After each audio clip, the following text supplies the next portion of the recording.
बृहस्पति देव की कथा। प्राचीन काल में एक बहुत ही निर्धन ब्राह्मण था, उसकी कोई संतान नहीं थी।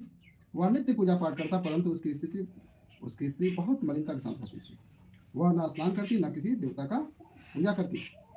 प्रातः काल उठते सर्वप्रथम भोजन करती, बाद में कोई अन्य कार्य करती। ब्राह्मण देवता बहुत दुखी रहते थे, पत्नी को बहुत समझाते, किंतु उसका कोई परिणाम न निकलता।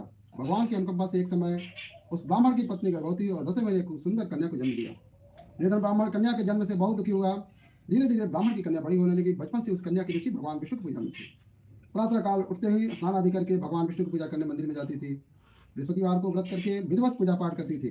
पूजा पाठ के बाद वह पढ़ने के लिए पाठशाला में जाती। घर से चलते हुए मुट्ठी पर जौ साथ लेकर जाती और पाठशाला के रास्ते में थोड़े थोड़े जौ गिराती जाती थी। जब वह पाठशाला से घर लौटती तो जौ के दाने सोने में बदले हुए मिलते थे। लड़की सभी सोने के दाने को बीन लाती थी। एक दिन जब वो सोने के दानों को साफ कर रही थी तो उसकी माँ ने कहा, बेटी सोने के दाने साफ करने सोने का शुभ होना चाहिए। अगले दिन बृहस्पतिवार था। उसने भगवान बृहस्पति देव की पूजा करते हुए प्रार्थना की, भगवान यदि मैंने आपका विरोध व्रत किया तो मुझे सोने का शुभ दे दो। भगवान बृहस्पति देव ने उसकी मनोकामना पूरी करने का वचन दिया। पाठशाला से लौटते समय उसे रास्ते में सोने का सूप पड़ा हुआ मिला। घर लौटकर सोने का सूप अपनी माँ को दिखाकर वह सोने के दाने साफ करने लगी। उसी समय नगर का राजकुमार से घर के पास से गुजरा। उस सुंदर लड़की को सोने के सूप में जौ साफ करती देख राजकुमार उस पर मोहित हो गया। महल में लौटकर राजकुमार ने उस लड़की से विवाह करने की इच्छा प्रकट की तो राजा ने ब्राह्मण को महल में बुलाकर राजकुमार से उस लड़की से विवाह करने की बात कही। ब्राह्मण तैयार हो गया।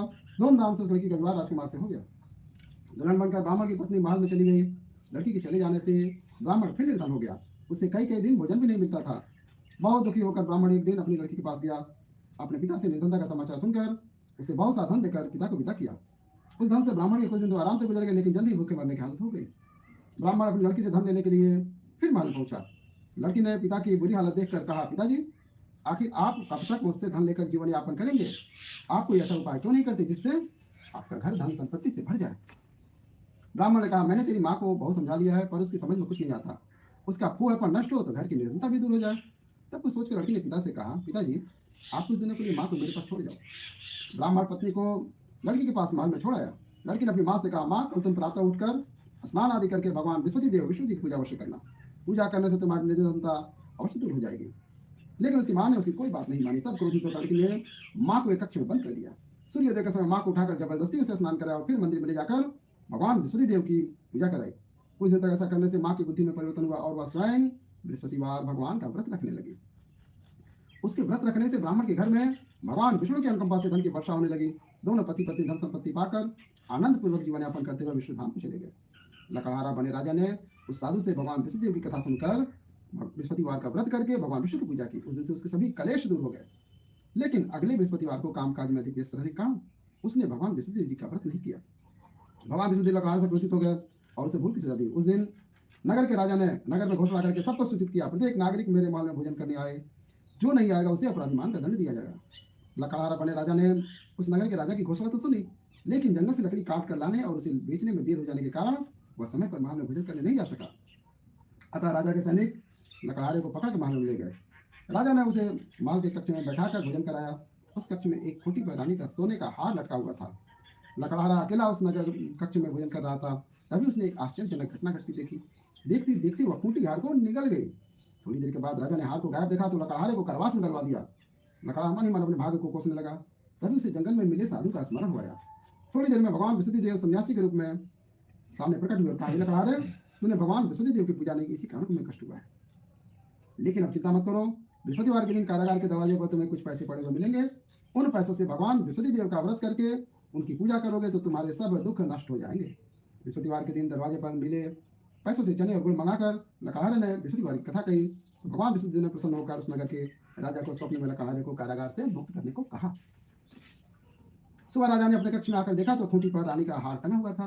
राजा ने लकड़हारे को मुक्त कर दिया और उसे धन और आभूषण देकर विदा किया। लकड़हारा बना राजा उस नगर से चलकर अपने नगर को पहुंचा। नगर में कुएं, धर्मशाला, बाग बगीचे देखकर बहुत प्रसन्न हुआ। राजा ने किसी से पूछा, ये कुएं, धर्मशालाएं किसने बनवाई हैं? सबने उसे बताया, ये सब रानी और उसकी दासी ने बनवाए हैं। राजा महल में पहुंचा तो रानी ने उसका भव्य स्वागत किया। तब राजा ने निश्चय किया, सप्ताह में एक बार तो सभी बृहस्पति देव का व्रत तथा पूजन करते हैं, परंतु राजा प्रतिदिन व्रत किया करेगा तथा दिन में 3 बार कथा कहा करेगा। अब राजा हर समय दुशाले में चने की दाल बांधे रहता था। दिन में 3 बार बृहस्पति देव की कथा करता। कुछ दिनों के बाद राजा को अपनी बहन की याद आई। एक दिन घोड़े पर सवार होकर राजा अपनी बहन से मिलने चल दिया। अभी राजा नगर के बाहर पहुंचा ही था, उसने कुछ लोगों को एक शॉप ले जाते हुए देखा। राजा को स्मरण होया, उसने आज किसी को बृहस्पतिवार की कथा नहीं सुनाई है। राजा ने उन लोगों को रोक कर कहा, भाइयों, आप शव को ले जाने से पहले मुझसे बृहस्पतिवार की कथा सुन लें। लोगों ने राजा पर क्रोधित होते हुए कहा, तुम पागल तो नहीं हो? लेकिन कुछ बड़े बूढ़े लोगों ने कहा, अच्छा भाई, साथ में चलते चलते तुम अपनी कथा भी सुना लो। राजा ने चलते हुए आधी कथा सुनाई थी कि शव हिलने लगा। राजा की पूरी कथा सुनते शव उठकर बैठ गया। बोली विष्णुदेव भगवान की जय। अब बृहस्पतिवार के भगवान विष्णुदेव का वध करने और कथा सुनने का सभी लोग निश्चय कर लिया। अब घोड़े पर सवार होकर राजा चलते हुए किसान के पास पहुंचा। किसान अपने खेत में चला रहा था। राजा ने कहा, अरे भाई, मुझसे बृहस्पतिवार की कथा सुन लो। किसान झुंझला कर बोला, अरे भाई, देख नहीं रहे हो, जितनी देर तक तुम्हारी कथा सुनूंगा उतनी देर में पूरी खेत में चला लूंगा। राजा निराश होकर चलने लगा। तभी किसान की बैल लड़खड़ा कर जमीन पर गिर पड़े। किसान के पेट में जोर से दर्द होने लगा। उस किसान की पत्नी जब खाना लेकर आई तो उसे किसान से इस बारे में पूछा। किसान ने बृहस्पतिवार की पूरी कहानी सुनाई। किसान की पत्नी दौड़ती हुई राजा के पास पहुंचकर हाथ जोड़कर बोली, भैया, मैं तुम्हारी कथा सुनने को तैयार हूँ। राजा ने उसके खेत पर पहुंचकर बृहस्पतिवार की कथा सुनाई। सब तभी बैल उठकर खड़े हो गए। किसान के पेट का दर्द भी तुरंत ठीक हो गया। राजा अपनी बहन घर पहुंचा तो खूब आवक हुई। अगले दिन सुबह उठकर राजा ने देखा घर के सभी लोग भोजन कर रहे हैं। किसी भूखे को बृहस्पतिवार की कथा सुनाए बिना राजा भोजन नहीं किया करता था। उसने बहन से कहा, बहन, क्या घर में ऐसा कोई व्यक्ति है जिसने अभी तक भोजन न किया हो? उसकी बहन बोली, भैया, हमारे घर में तो क्या, आपको पूरे नगर में ऐसा कोई व्यक्ति नहीं मिलेगा जिसने सुबह से भोजन नहीं किया हो। तब राजा ने बहन घर से निकलकर उस नगर में बिजन भोजन किए व्यक्ति की तलाश की। एक गरीब घर में उसका बीमार बेटा होने के कारण भूखा रह गया था। राजा ने उसको जाकर बृहस्पतिवार की कथा सुनाई। कथा सुनते सुनते गरीब का बीमार बेटा बिल्कुल ठीक हो गया। सबने राजा की बहुत प्रशंसा की। एक दिन राजा ने अपनी बहन से कहा, बहन, हम अपने घर जाना चाहते हैं, तुम भी हमारे साथ चलो, कुछ दिन वहां रहकर लौट आना। राजा की बहन ने अपनी सास से पूछा तो सास ने ताने देते हुए कहा, बहू, माँ के जाना हो तो अकेले जाना, मेरे पोतों को नहीं ले जाना। तुम्हारे भाई की कोई संतान नहीं है, कहीं तुम्हारी भाभी मेरे पोतों पर कोई जादू टोना न कर दे। दूसरी पक्ष में बहन की सास की बातें सुनकर राजा दुखी मन से अकेला ही अपने नगर लौट गया। रानी ने राजा से कहा, आप तो अपनी बहन को साथ लाने की बात कर गए थे, फिर बहन को साथ क्यों नहीं लाए?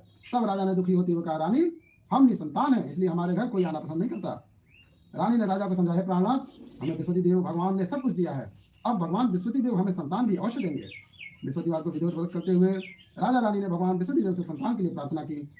कुछ दिनों के बाद उन्होंने स्वप्न में दर्शन देते हुए कहा, हे राजन, तेरी मनोकामना अवश्य पूरी होगी। एक सप्ताह बाद ही रानी गर्भवती हो गई। 10वें महीने रानी ने एक सुंदर पुत्र को जन्म दिया। राजा रानी जीवन पर्यंत बृहस्पतिवार का व्रत करते रहे। उसके घर में धन की वर्षा होती रही।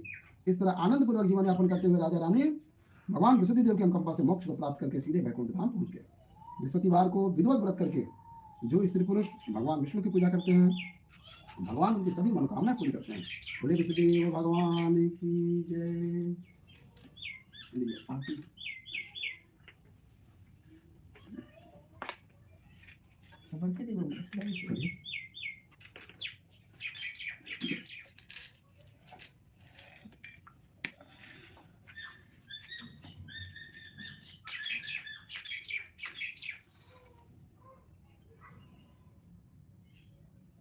ओम जय बृहस्पति देवा।